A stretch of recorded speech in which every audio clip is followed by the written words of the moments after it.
Well, when you're first getting started in Raid Shadow Legends, you kinda just need to max everything, and by that I mean, you're lacking so many tools, right? Decrease speed champions, increase speed champions, decrease defense, decrease attack, poisoners, direct damage dealers, so on and so forth. But what do you do when your account looks a little bit more like this? And honestly, this is a great little account that was submitted for Takeover by Mr. TGLRG. Let's call you TJ for the rest of this, man, if you don't mind, Mr. TJ. These are his level 60s, and he's doing an incredible job of maxing up a huge width of different champion types, increased speed boosters, he's got the revive, he's got the Aniri, he's got the Cantra, the Mikey's maxed up, he's got a Provoker even with the Seeker. Dude, it's such a great bloody roster, and so which champions do you build next on this account? So what is up, guys? This is Cobman, and welcome to another episode of What to Max Next, the series in which we take a few of your guys' accounts and pick a top 3 champions that we would build next on this account, and explain why. And hopefully share some tips that will actually be useful for you building champions on your own account as well, and knowing what exactly to build next, man. Before we get started, if you are looking to create a new raid account, man, you saw a little bit of my free-to-play account there, right at the start of the video, man. Join me in this free-to-play adventure. It's just getting started by clicking on the beginner promo link that's down below this video at the top of the description box, man. Hop on the laptop or PC, click on that link and use it to create a new raid account for all of the free stuff that you see on screen right now. Who is honking a horn out there? Or somebody drilling in the apartment above. My goodness, man. Basically, it's an incredible time to create a new raid account, man. All of the free stuff that you see on screen right now, a triple legendary start and a quadruple epic champion start. It doesn't get a whole lot better than that. Make sure to use that beginner link to start off your new account right now before it expires, before Xenomorph is gone forever as well as a login reward champion. Okay, man. Okay.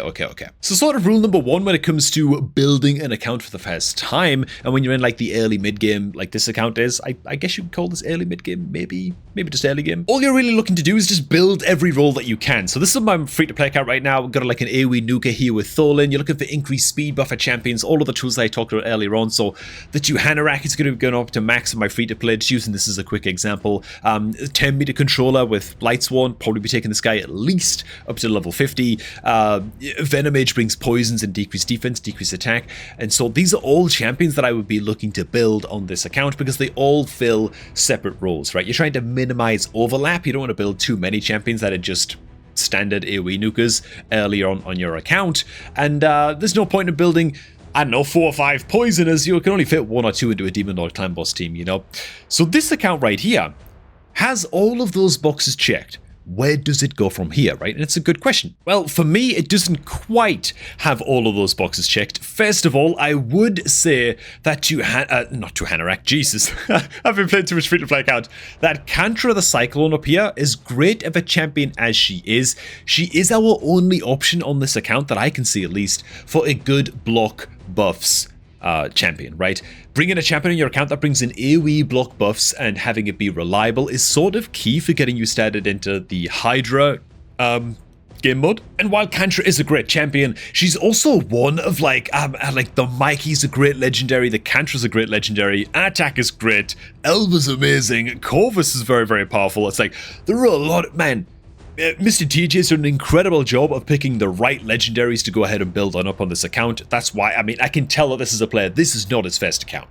There's no way. This has got to be like account number 2 or account number 3 or something, right? This account is off to too good of a well-balanced start with great choices for champions taking up to 60, so I'll say that straight away. It also does make me a little bit worried that there are not going to be enough legendary skill tomes to go around to actually get the Cantra fully booked, and so looking out for a good block buffs champion like an Ostrox or an Uugo or whatever on this account would be priority number 1, and if we were to pull a champion like that, that would have been my first recommendation. As such, we don't have any options that are like that right now. And so honestly, the first champion I'm going to recommend that we build up next on this account is actually going to be good old Miscreated Monster, and it's because looking at the roster that this account has available to it, what we lack is actually a decent wave controller. And by wave controller, I mean like an AoE provoker, or even better, like a stun or a freeze champion that can help us out into Spider's Den specifically. Like, Taragi is not bad when it comes to being a wave controller. Very powerful champion, probably is in this account's Demon Lord Clan Boss team, maybe he's even in the Ice Golem team as well. But honestly, I think Miscreated Monster could do an incredible job there as well, and will definitely help us out into Spider. And while this account that we were looking at, Mr. TJ's account, does have access to a Cold Heart and a Deacon Armstrong, and an Elva for a Speed Aura into Spider, the one component that is lacking to make a very strong Spider team and push all the way up to stage 25, which I'm imagining, based on the roster that I was looking at just now, that TJ's account is probably not cleared normal mode Spider just yet. I think Miscreated Monster could be the final piece of the puzzle for this account. Attack all enemies, 50% chance of placing stun. It's a 3-turn cooldown. The stun is only so important though. It's really about the massive shield buff that you get from Miscreated Monsters A2. Place a shield buff on all allies for 3 turns equal to 25% of the damage inflicted. This is massive. It's an enormous shield in Spider because you're attacking so many targets. You can build Miscreated with even just crit rate gauntlets if you just want to get to crit rate as like 100% crit rate as quick as possible. Crit damage amulets, like just have him with decent damage. Doesn't have to be crazy. He's an HP based champion after all, and an ally protector, so you've got to take care of his defensive stats as well. But making sure that this just hits decently hard is an enormous shield across your entire team that lasts for 3 turns. And so it's huge for keeping your team alive in Spider. And so for me, if you're going to take like the Elva Autumnborn, for example, maybe the Miscreated Monster, then perhaps the Cold Heart number 2 over here, the Cold Heart number 1, and then what else was it? Oh yeah, and the Deacon Armstrong could also probably feature on the team as well. That's probably the Spider team.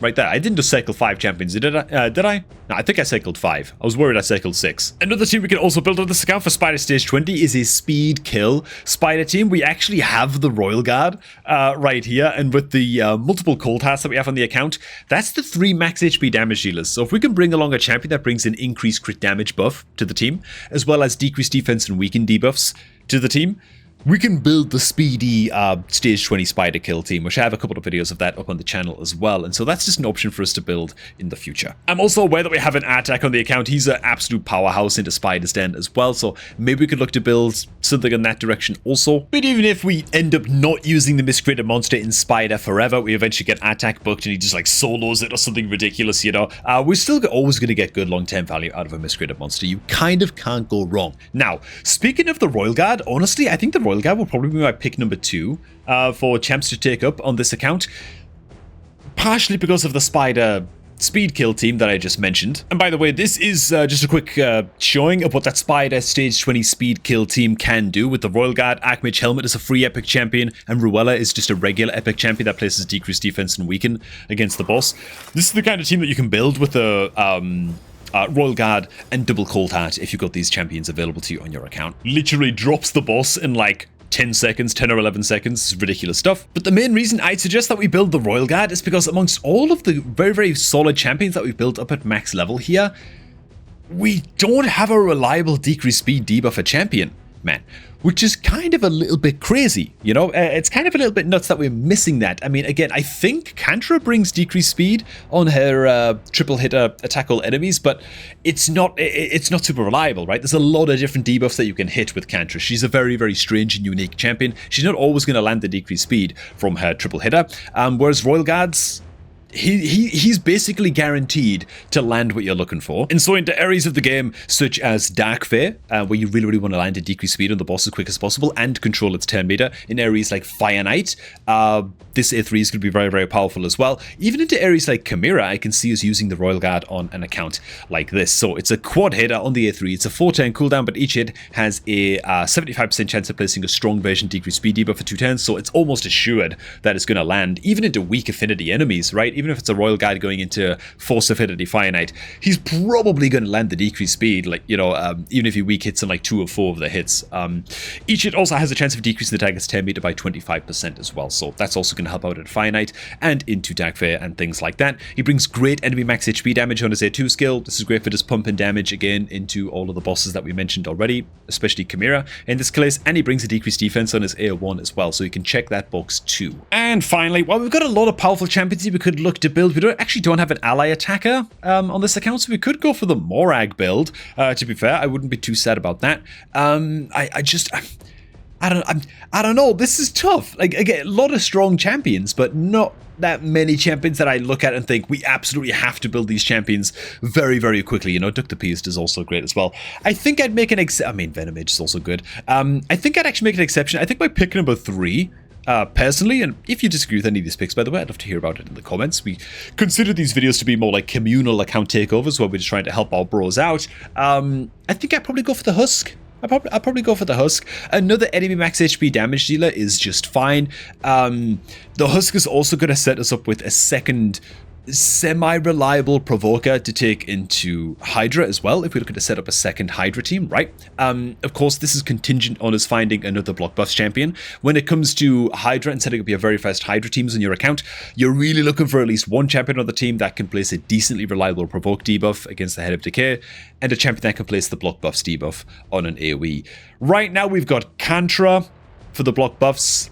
Not mega reliable, in the same way she's not a mega reliable decreased speed champion, right? So we've got Kantra as our only option for that, and then our provokers are the Husk and a Seeker on TJ's account. And so, you know, it's not the best provokers in the world, but if we find another block buffs champion like an Uugo or an Ostrox, it would be nice to have the Husk sitting there ready to go, and we can start building like a Hydra B team or something like that, you know? I just can't see Husk being a waste to build, is what I'm saying, right? Again, not just the job of provoker into Hydra, he's going to help supplement Hydra damage as well, with damage based on enemy max HP on his attack while enemy skills on his A2, and so I think that it's difficult to make a case against taking the Husk up to 60. Not mega high priority. I think there's a lot of different ways that you could have gone with these picks, honestly, on this account, because it is so well-rounded, but those would be my top 3 choices. Now, from one extreme to another, we've got the account of Mr. Irisful, second account that we're going to be covering in today's video, where we've only got 3 level 60 champions, okay? And one thing that I'd kind of warn against here straight away is when you're leveling up your first level 60 champions, diversity of tools is the key, right? If you could bring like an increased speed buffer champion or like a healer, and then like an AoE damage dealer, then maybe a poisoner and stuff. Try and build like a good variety of tools when you're building your first level 60s. We've gone for 3 damage dealers here. Now I don't mind the Alice in the kill because one's a direct damage dealer in the Alice and one is a poisoner in the kill, but then also leveling the Sun Wukong, who we're probably not going to have skill books for a long time, and he effectively serves a similar role on the account as the Alice at this point because we're not fighting into Hydra yet, where, you know, Sun Wukong finds more value. We've kind of leveled a couple of champions here and 2 legendary champions that are going to be competing for skill tomes and sort of do the same job. So it's not the end of all things, it's not the end of the world, it's just a word of warning for any beginners watching. It's fine to level 2. In fact, I'd actually advise leveling 2 damage dealers first to level 60 on your account. I think that's actually a good idea, but don't overdo it and try and make sure that they're doing separate roles on your account at least. Anyway, honestly, this one for me is going to be quite simple, and this is just about building your first ever starter champion team where you're trying to bring the following key tools to the table, right? You need some AoE damage. You can go for 2 damage dealers in your first beginner team. Those 2 roles are covered with the Alice and with the Kill in this case. I'm assuming the Kill's fully booked and built as well. Should be, at least. You're then looking to bring a decreased defense champion, an increased speed buffer champion, and then preferably a little bit of healing to the team. And that can kind of form just like, some of the core tools that's just going to help you to do decently well and reach like stage 10 to 16-ish, I guess, in most of the dungeons inside of Raid, and just get you started into Demon Lord and stuff like that. As such, my first pick for the next champion to take up to 60 is straight up going to be the Uugo. Uugo's a fantastic epic champion for a multitude of reasons, not only because the champion has very good long-term value on your account because it's going to help you out a lot into Hydra clan boss because it brings in AoE block buffs. Uugo's great for that, but she also brings an AoE decreased defense debuff, 60% version on a 310 cooldown, so she fulfills that role, but she also fulfills the role of bringing a whole bunch of, well, at least a moderate amount of healing and a bit of debuff cleanse to the team as well, with a 410 cooldown big old heal on her A3 skill. Now, it does heal based on 20% of this champion's max HP, and so that's why it's actually quite important to take your Uugo up to 60, because a level 60 champion has, I don't know, 3 or 4 times more health than a level 50 champion, and so this heal becomes really significantly significant very quickly once you've taken Uugo up to 60. So yeah, that would be my first pick. Uugo is what I like to call a forever epic. You're always going to get good value out of the Uugo. Next up, I'd go ahead and I would take up Fane up to level 60 next. There's a consideration here to be made for Haikatoon, by the way, so I'm going to go ahead and I'll cycle the Haikatoon as well, only because the Haikatoon brings a speed aura that's active in all battles and brings an increased speed buff. The only issue is that a Haikatoon can do her job just fine at level 50. She can sit at 50 for a little while longer. Gives us time to just pull some shards in the account. Maybe we pull our ancient shards for the first time during a 2x event or something. Who knows? Maybe we pull like a bloody Elva or a Nekmothar or something crazy, you know, in which case, okay, that's it. That's also an increased speed champion.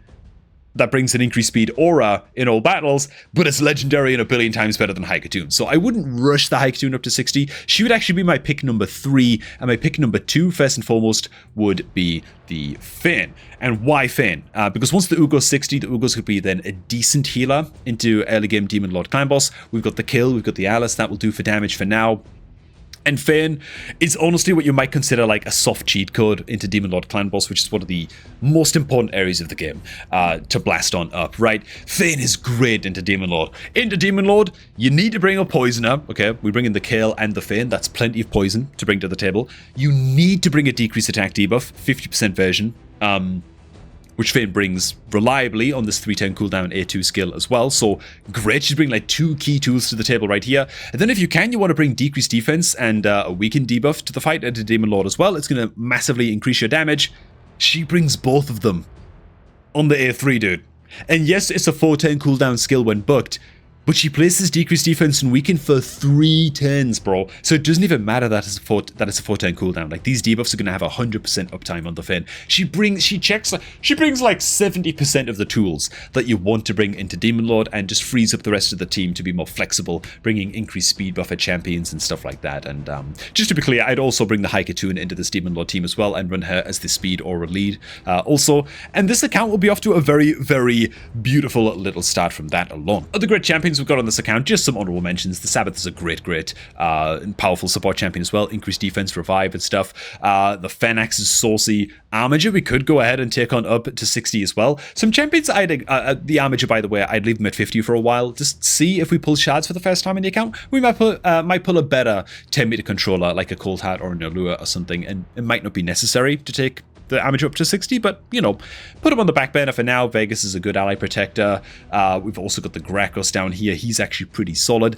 Honestly, I forget this champion's name, but this is a great little increased speed buffer champion as well, just for Faction Wars to take up to level 50. She can do a job for us as well. Morag is solid. Some champions that I wouldn't be so quick to rank up to 60. In this case, we don't need to build the War Maiden all the way up to level 60. I don't think it's a priority. We've got the Uugo. The Uugo is a much better champion than a War Maiden. As good as War Maiden is, yeah. Also, Shield Guard, don't really need him. People used to build Shield Guard to solo Minotaur. I'd forget about him. Get him in the sea. You don't need to worry about leveling up a Shield Guard, particularly. Skeletor's a very weak legendary champion. On average, he's got like he's okay into Chimera if he's booked, which you don't really want to be putting books into a Skeletor when you've got other high priority champions like a Mikey on the account, actually, who I forgot to give a tick in, the Gracchus and stuff. So there are a few champions here that I wouldn't bother with. The Valerie as well, I wouldn't take her any higher than that. Whissery, is she very good? I don't think she's very good either. Skimforce is a bit of a question mark. The Polar Bear is also not great. Yaga is literally a chicken. Like, you should only ever use Yaga as a food champion. He's bloody terrible. So yeah, I won't go through all champions like this, but just be a little bit wary. Always look up a champion on hellhades.com and just and some other online resources and stuff. Ayumi Love is another good website. For just checking champion ratings and make sure that you're not building any pieces of crap. And the final account we're going to get to is the account of Mr. Crypt Ranger, which is even more developed than the accounts that we have looked at so far, with the 6 stars actually starting at the Yannicka all the way down here and then panning all the way on up. So we've actually got a good amount of level 60s on this one. So yeah, a little bit of more of a challenge to know what to build next on a more mid-game account like this. Oh, wait a minute. Which reminds me, this isn't a what to build next account. Mr. Crypt Ranger actually submitted his account asking for advice on a Demon Lord Clan Boss team and a Demon Lord Clan Boss team suggestion for his account. So that's actually what we're going to be doing right here. The first thing you always want to look at with your Demon Lord team is who on the account is going to be an aura lead, and this is the first champion that you're going to lock in. You're typically looking for speed auras in all battles, right? So like a Haikatoon can be an okay speed aura lead in a Demon Lord. You also shouldn't really shy away from the possibility of going into defense auras in all battles, like the Hitatsu over here. He can be fine as an aura lead as well. Speed and defense auras, for me, tend to perform the best based on what I've seen, but speed if you can. And so for me, it's a bit of a no-brainer here. I'd go ahead and lock in the Elva as the first champion pick to occupy a spot in the team. She's going to take care of just a few roles. The speed aura. She's going to bring the increased speed buff, which is good. She's going to bring the heals to the table as well as a block debuffs buff. And again, the other tools that you want to bring into Demon Lord would include, in sort of order of priority-ish, a decreased attack debuff, a decreased defense and weakened debuffs are also very, very powerful. Poison and HP burn are great sources of damage, as well as poison and HP burn activators. And I can see exactly who we're going to be putting in the team next as a result of that. Maybe you've spotted him already. And we also want to be bringing along, if you can, bring along some AoE healing. Definitely try and bring along some AoE healing, which again, the Elva's going to take care of in this team. Some AoE shields, increased defense, and ally protection buffs are all going to help your team to survive longer against Demon Lord as well and drag the fight out. Next champion we're going to lock on in is, of course, going to be the Ninja. You guys probably already spotted that from a billion miles away. It would be my hope on this account, actually, that the Elva is already fully booked and that the Ninja is already fully booked. For me, it's a bit of a no-brainer that these are the two super high priority legendary champions that we must get fully booked on this account. I would also not be too sad if the Harima was fully booked and if the Wallmaster of Thorian were fully booked as well. Incredibly powerful champions in multiple areas of the game too. And so those would be my book priorities on this account. I'm also aware that we have a Rush Guard on this account as well, so we could go ahead and suggest like some kind of block damage, unkillable style Demon Lord team that utilizes Rush Guard and the Painkeeper down here, but honestly, you're best off just going on Deadwood Jedi. Wait a minute, is it Deadwood Jedi? Yeah, I just checked deadwoodjedi.com and just looking up like rush card teams and stuff like that and just following the guides on there rather than listening to me, because that website is an incredible resource at the end of the day. So anyways, the Ninja and the Elva would be my first two picks. I would then have to lock in the next best Demon Lord Specialist champion as well, which is probably going to be the Skull Crusher. I think of these first three picks, by the way, are kind of a bit of a no-brainer. Skull Crusher is another one of those just super specialized champions into Demon Lord. And oh, wait a minute, he's an Ogre, right? Okay, I think he's an Ogre.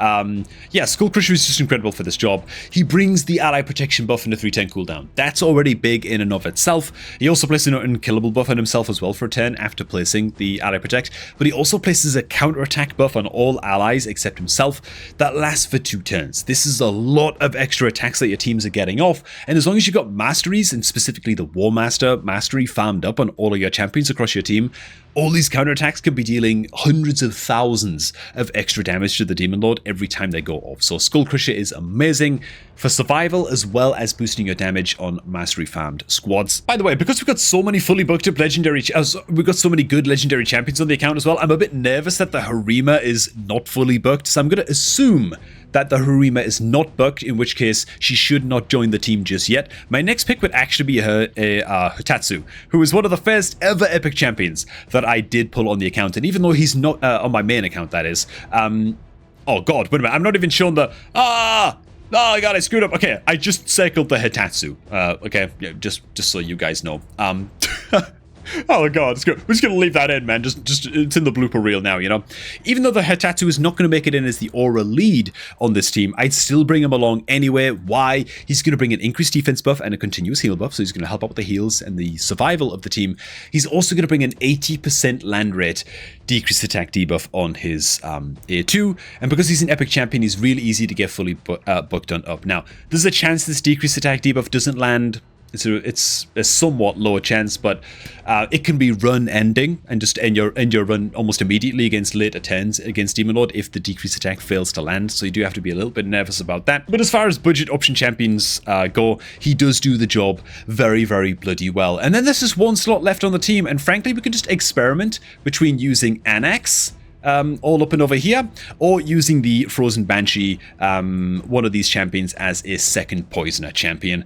And that would be my team, right? Either the Anax or the Frozen Banshee to come in as a second Poisoner, that is. And that would be my team. That would be team suggestion number 1, at least. Now, if I just go ahead and reverse this a little bit, with fully booked champions, okay, and fully booked legendary champions, the actual better team that I would suggest that we build would include the Harima, and it would include the Rathalos. Okay, if these champions are fully booked on this account, or we eventually get them fully booked on this account, I'd include these 2 champions instead, and here's why. The Elva can handle the healing job on her own. She doesn't need the Hitatsu to do that job, and the Hitatsu's decreased attack debuff, if you remember, was an 80% land rate, whereas Harima's decreased attack is a 75% land rate on her A1 skill, and it also has an extra 25% chance of placing...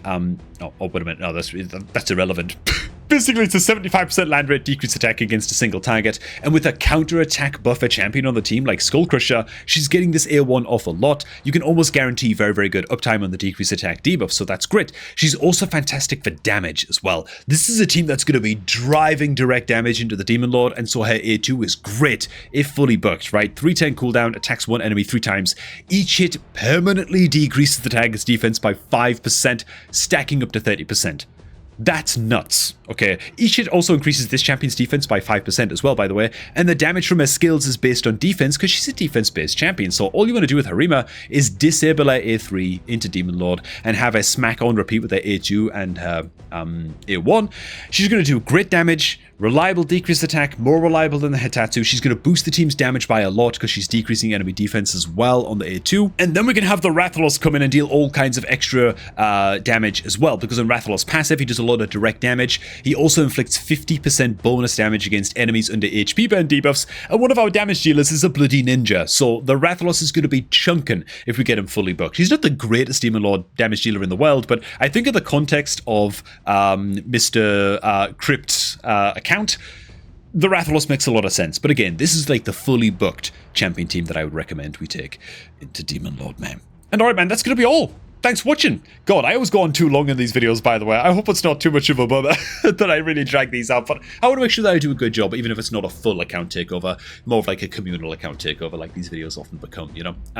Thanks for watching. Hope you guys did enjoy. If you did, make sure you hit a like on the video, and of course, if you're looking to start off a new raid account, the correct way to get that done, and the best possible way to get that done, is by clicking on the beginner promo link that's down below this video at the top of the description box to grab all of the free stuff that you see on screen right now on your brand new raid account. And I'm going to catch all of you all just a tad bit later, man.